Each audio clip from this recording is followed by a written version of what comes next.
మాజీ మంత్రి హరీష్ రావుపై మరో కేసు నమోదైంది. సిద్దిపేటకు చెందిన చక్రధర్ గౌడ్ ఇచ్చిన ఫిర్యాదుతో బాచుపల్లి పోలీసులు కేసు నమోదు చేశారు. హరీష్ రావుతో పాటు మరో ముగ్గురితో తనకు ప్రాణహాని ఉందని చక్రధర్ గౌడ్ పోలీసులను ఆశ్రయించారు.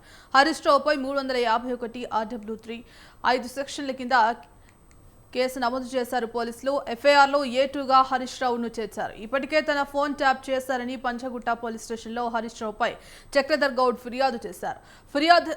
హరీష్ రావుపై పంచగుట్టలో కేసు నమోదు కాగా తనను అరెస్ట్ చేయొద్దని హైకోర్టును ఆశ్రయించారు. హరీష్ రావును అరెస్ట్ చేయొద్దు అంటూ హైకోర్టు ఆదేశాలు జారీ చేసింది.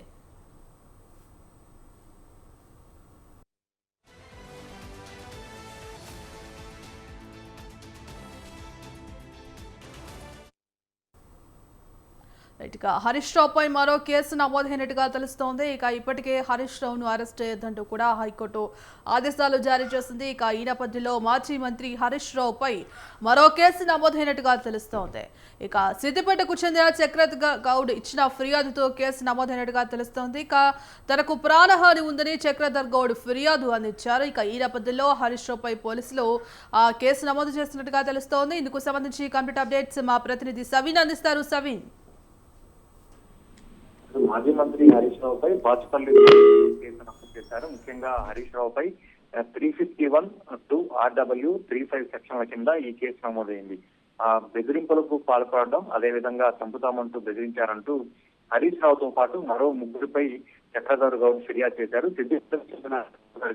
రాజకీయాల్లో ఉన్నారు. గతంలో హరీష్ రావుపై ఎమ్మెల్యేగా పోటీ చేసి ఓడిపోయారు. దీంతో తనను రాజకీయంగా టార్గెట్ చేసి తనను ఇబ్బందులు పెట్టారంటూ చక్రధర్ గౌడ్ ఆరోపించారు. ప్రభుత్వం మారిన తర్వాత, కాంగ్రెస్ పార్టీ అధికారంలోకి వచ్చిన తర్వాత హరీష్ రావుపై పంజాగుట్ట పోలీస్ స్టేషన్ లో చక్రధర్ గౌడ్ ఫిర్యాదు చేశారు. ముఖ్యంగా హరీష్ రావు అధికారంలో ఉన్నప్పుడు, రాష్ట్ర మంత్రిగా ఉన్నప్పుడు తన ఫోన్ తో పాటు తన కుటుంబ సభ్యుల ఫోన్లను ట్యాప్ చేశారు. తన సమాచారాన్ని మొత్తం విన్నారంటూ ఆయన పంజాగుట్ట పోలీస్ స్టేషన్ లో ఫిర్యాదు చేశారు. దీంతో పంజాగుట్ట పోలీసులు హరీష్ రావును A1 గా చేర్చుతూ కేసు నమోదు చేశారు. దీనిపై హరీష్ రావు గతంలోనే హైకోర్టును ఆశ్రయించారు. హరీష్ రావును అరెస్ట్ చేయవద్దంటూ హైకోర్టు ఆదేశాలు ఇచ్చింది. ఆ ఉత్తర్వులను పొడిగించుకుంటూ వెళ్తోంది. ఇప్పటికే ఫోన్ ట్యాపింగ్ విషయంపై హైకోర్టులో వాదనలు నడుస్తున్నాయి. మరోవైపు హరీష్ రావుతో పాటు మరో ముగ్గురు తనను చంపేందుకు, బెదిరించేందుకు ప్రయత్నం చేశారు. గతంలో ముఖ్యంగా హరీష్ రావుతో పాటు మరో ముగ్గురికి తనకు ప్రాణహాని ఉందంటూ చక్రధర్ గౌడ్ తాజాగా బాచుపల్లి పోలీస్ స్టేషన్ లో ఫిర్యాదు చేశారు. ఈ ఫిర్యాదు ఆధారంగా పోలీసులు కేసు నమోదు చేసి దర్యాప్తు చేస్తున్నారు. ముఖ్యంగా హరీష్ రావు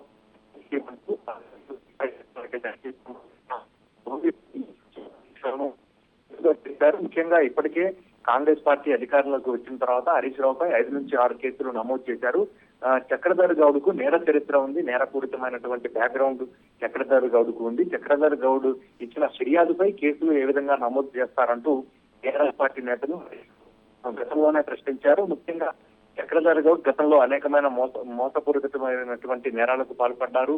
ఉద్యోగాలు ఇస్తామంటూ చెప్పి అనేక మంది యువతను మోసం చేశారు. అదే విధంగా తన స్నేహితులు కుటుంబాన్ని మోసం చేశారంటూ కూడా బీఆర్ఎస్ పార్టీ నేతలు ఆరోపిస్తున్న పరిస్థితి మనకు కనపడుతోంది. ముఖ్యంగా హరీష్ రావును రాజకీయంగా ఇబ్బంది పెట్టేందుకే చక్రధర్ గౌడ్ ను కావుగా వాడుతూ చక్రధర్ గౌడ్ తో ఫిర్యాదులు ఇప్పిస్తూ కేసులు నమోదు చేస్తున్నారంటూ కూడా బీఆర్ఎస్ పార్టీ నేతలు ఆరోపిస్తున్న పరిస్థితి మనకు కనపడుతోంది. తాజాగా బాచుపల్లి పోలీస్ స్టేషన్ లో చక్రధర్ గౌడ్ ఇచ్చిన ఫిర్యాదుపై కేసు నమోదు చేయడంతో మరోసారి హరీష్ రావుపై కేసు నమోదైంది. దీనిపై న్యాయపరంగా ఎదుర్కొనేందుకు మాజీ మంత్రి హరీష్ రావు సిద్ధమవుతున్నారు. Right, thank you సవిన్.